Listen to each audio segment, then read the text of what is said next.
সুপ্রিয় দর্শক সবাইকে স্বাগত জানিয়ে শুরু করছি বৈশাখী টিভি স্বাস্থ্য বিষয়ক নিয়মিত আয়োজন বৈশাখী হেলথের আজকের পর্বে। সাথে আছি আমি ডক্টর শাবনা জাফরিন। দর্শক, আজকে আমরা কথা বলবো বাচ্চাদের চোখের বিভিন্ন ধরনের সমস্যা নিয়ে। এই বিষয়টি নিয়ে কথা বলার জন্য আজকে আমাদের মাঝে উপস্থিত আছেন অধ্যাপক ডাক্তার মোহাম্মদ মুস্তাক আহমদ, অধ্যাপক ও বিভাগীয় প্রধান, ঢাকা মেডিকেল কলেজ, চক্ষু বিশেষজ্ঞ ও ফ্যাকো সার্জন। স্যার কনসালটেন্ট হিসেবে কর্মরত আছেন গ্রিন আই হসপিটাল। চলুন আমরা স্যারের সাথে পরিচিত হই। স্যার, আপনাকে স্বাগতম আমাদের আজকের অনুষ্ঠানে। ধন্যবাদ। আচ্ছা স্যার, আজকে আমরা কথা বলবো বাচ্চাদের চোখের বিভিন্ন সমস্যা নিয়ে। শুরুতেই আপনার কাছে জানতে যাব কি কি ধরনের সমস্যা হতে পারে। ধন্যবাদ আপনাকে। বাচ্চাদের মূলত যে সমস্যাগুলো আমরা খুব কমনলি দেখতে পাই এর মধ্যে হচ্ছে চোখের পাওয়ারের সমস্যা, রিফ্রেক্টিভ এরর যেটা আমরা বলি, খুব কমন হচ্ছে, ইদানিং অনেক বেশি বেড়ে যাচ্ছে। তারপর থাকে অ্যালার্জিক সমস্যা থাকে বাচ্চাদের, যে অ্যালার্জিতে চোখের অ্যালার্জি, শরীরে অন্যান্য জায়গায় অ্যালার্জি থাকতে পারে, সেটা থেকে চোখের অ্যালার্জি হয়। আরও কিছু সমস্যা থাকে, আমরা বলি যে বাচ্চাদের টেরা চোখ থাকতে পারে, স্কুইন্ট বলি আমরা বলি টোসিস বলি, যে চোখের পাতা একটু স্বাভাবিক পজিশন থেকে একটু নিচে পড়ে থাকে, টোসিস, এই সমস্যাগুলি থাকে। এছাড়াও নিউবর্ন বেবিদেরও কিছু সমস্যা থাকে। স্যার, নিউবর্ন যে বলছিলেন, নিউবর্ন বেবিদের কি কি সমস্যা হতে পারে, মানে অথবা একজন মা কিভাবে বুঝবেন যে তার বাচ্চাটির সমস্যা হচ্ছে? আমরা বলি যে প্রিমেচুর বেবি হয়, আজকাল প্রিমেচুর বেবি সংখ্যা অনেক বেড়ে যাচ্ছে। প্রিমেচুর বেবি যদি সময়ের আগে হয়ে যায়, অথবা যদি বাচ্চার ওজন কম হয়, নর্মাল ওজন থেকে কম হয়, অথবা বাচ্চা হওয়ার পর যে ইনকিউবেটরে থাকে বা এনআইসিউতে বলে এনআইসিউতে থাকে, তাহলে বাচ্চার কিছু সমস্যা হতে পারে। সেগুলো আমরা বলি রেটিনোপ্যাথি অফ প্রি মেচুরিটি। যে মেচিউর হওয়ার আগে রোগীর কিছু সমস্যা হয়, রেটিনাতে কিছু সমস্যা হয়। সেই জন্য আমরা বলি এই ধরনের বাচ্চা যদি হয়, যে প্রি মেচিউর হয়, তাহলে অবশ্যই 1 মাসের মধ্যে চক্ষু বিশেষজ্ঞকে দেখাইতে হবে। আচ্ছা স্যার, মা কি বুঝবেন, মানে দেখে কিভাবে বুঝবেন মা যে তার বাচ্চাটার সমস্যা হচ্ছে, যেহেতু নিউবর্ন? নিউবর্ন বেবির আসলে বোঝাটা খুব কঠিন।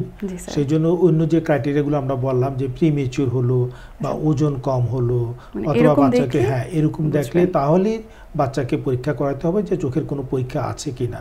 সেটা মায়ের পক্ষে বোঝা সম্ভব না, এটা চক্ষু রোগ বিশেষজ্ঞরা দেখেই বুঝতে পারবেন যে ওর কোনো সমস্যা আছে কিনা। স্যার, একটা কমন যে সমস্যা হয় যে অ্যালার্জির যে প্রবলেমটা, স্যার এইটা নিয়ে একটু শুনবো আপনার কাছ থেকে। অ্যালার্জিও আজকাল অনেক কমন, সেটা ওয়েদারের জন্য হচ্ছে, বা আমরা যে খাওয়া দাওয়ার কিছু চেঞ্জ আছে সেটার জন্য হচ্ছে। তো বাচ্চাদের এই অ্যালার্জিটা খুব কমন হয়। সেক্ষেত্রে বোঝা যায় যে প্রথম বাচ্চা হাত দিয়ে রাবিং করতে থাকে, চুলকাতে থাকে, সেটার জন্য আসলে প্রথম থেকেই চিকিৎসা নেওয়া প্রয়োজন। আমরা চক্ষু বিশেষজ্ঞর কাছে গেলে আমরা কিছু ওষুধ দিয়ে থাকি, কিছু কমন ওষুধ থাকে, অ্যান্টি অ্যালার্জিক কিছু ড্রপ বা অ্যান্টি অ্যালার্জিক কিছু আপনার ওষুধ মুখে খাওয়ার জন্য ওষুধ আমরা দিয়ে থাকি। আর কিছু পরামর্শ দিয়ে থাকি, যেমন রাবিং বা চোখ হাত দিয়ে চুলকানো যাবে না, সেটা থেকে আরও কিছু জটিল সমস্যা হতে পারে, যেমন ক্যারাটোকোনাস বলে আমরা, এই ধরনের সমস্যা যদি রাবিং করে, সেই অ্যালার্জি থেকে এই সমস্যাটা হতে পারে। আচ্ছা স্যার, অ্যালার্জির সমস্যা যদি বলি, মানে কিভাবে বুঝবেন যে বাচ্চাটার অ্যালার্জি প্রবলেম হচ্ছে, কি কি লক্ষণ থাকতে পারে? প্রথমত তো বাচ্চা হাত দিয়ে চোখ চুলকাবে, তারপর চোখ লাল হয়ে যাবে, অনেক সময় চোখের পাতাগুলি ফুলে যায়। হ্যাঁ, এইসব লক্ষণ দেখে আপনি বুঝতে পারবেন যে বাচ্চার অ্যালার্জি হচ্ছে। আচ্ছা স্যার, আজকাল তো দেখা যায় যে বেশিরভাগ বাচ্চারাই স্ক্রিনে বেশি আসক্ত থাকেন, মোবাইল নিয়ে বেশি আসক্ত থাকেন, তো তাদের জন্য কিছু পরামর্শ আছে কিনা?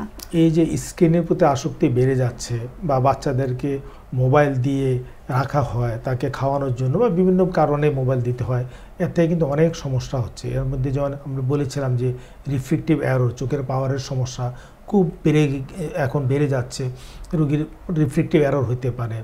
তারপরে রুগীর বাচ্চার চোখ ড্রাই হয়ে যায়, চোখের অনেকক্ষণ ধরে, দীর্ঘক্ষণ ধরে যদি সে মোবাইলে থাকে, চোখ ড্রাই আই সিনড্রোম হতে পারে।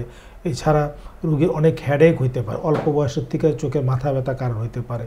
এই ধরনের সমস্যাগুলি মোবাইল ইউজ করার থেকে সাধারণত হয়ে থাকে। হ্যাঁ স্যার, ইদানিং তো আমরা বেশিরভাগ বাচ্চাদেরই দেখি যে চশমা পরার যে প্রবণতা, তো স্যার এই উদ্দেশ্যে কিছু বলবেন?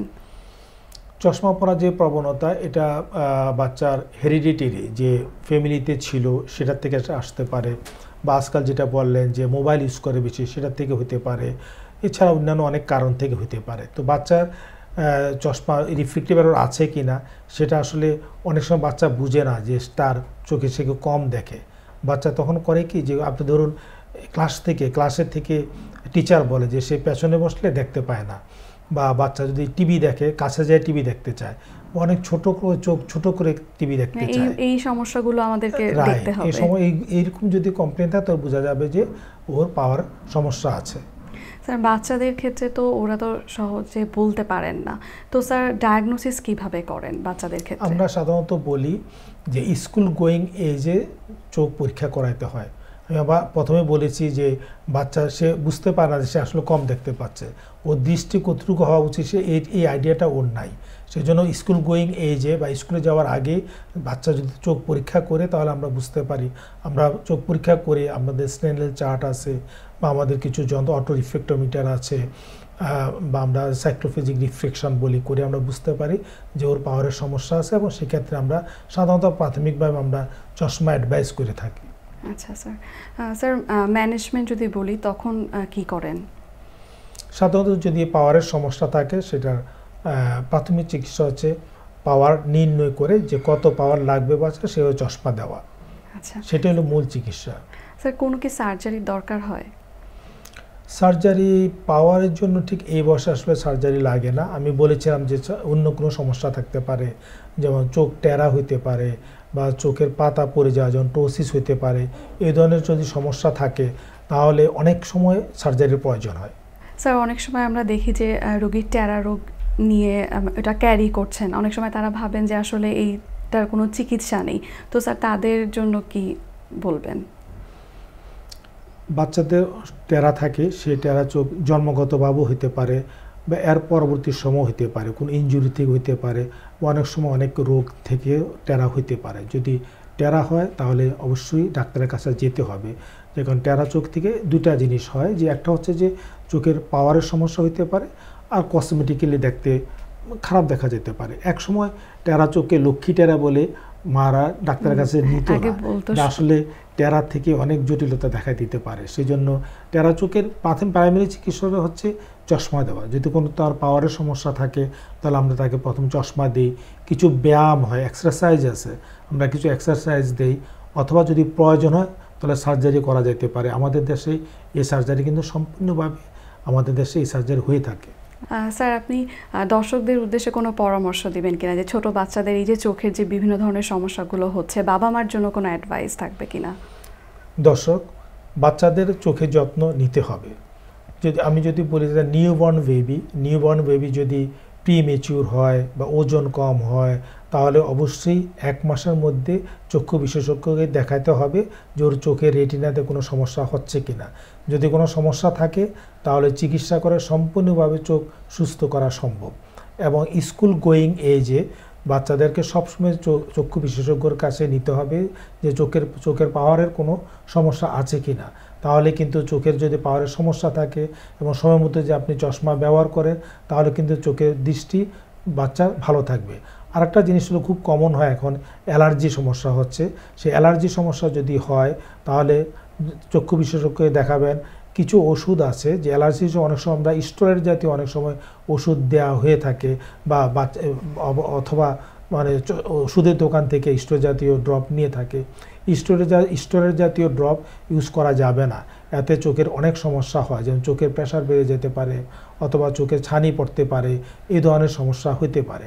এছাড়া যদি বাচ্চা অ্যালার্জি দীর্ঘ সময় ধরে থাকে, বাচ্চাদের রাবিং করে বেশি, তাহলে চোখের কর্নিয়া থিন হয়ে যায়, পাতলা হয়ে যায়, সেখান থেকে কেরাটোকোনাস নামে খুব জটিল রোগ হতে পারে। সুতরাং অ্যালার্জি হোক বা পাওয়ারের সমস্যা হোক অবশ্যই চক্ষু বিশেষজ্ঞ শরণাপন্ন হবেন এবং চোখকে ভালো রাখতে সহায়তা করবেন। স্যার আপনাকে অনেক ধন্যবাদ এত মূল্যবান সময় আমাদেরকে দেবার জন্যে। আপনাকে ধন্যবাদ। দর্শক, এতক্ষণ শুনছিলেন কম বয়সে চোখের সমস্যা, এই বিষয়গুলো নিয়ে আজকে আমরা কথা বলছিলাম। দর্শক, আগামী পর্ব দেখার আমন্ত্রণ জানিয়ে আজকের মতো এখানেই বিদায় নিচ্ছি। সবাই ভালো থাকবেন, সুস্থ থাকবেন এবং বৈশাখী টিভির সঙ্গেই থাকবেন।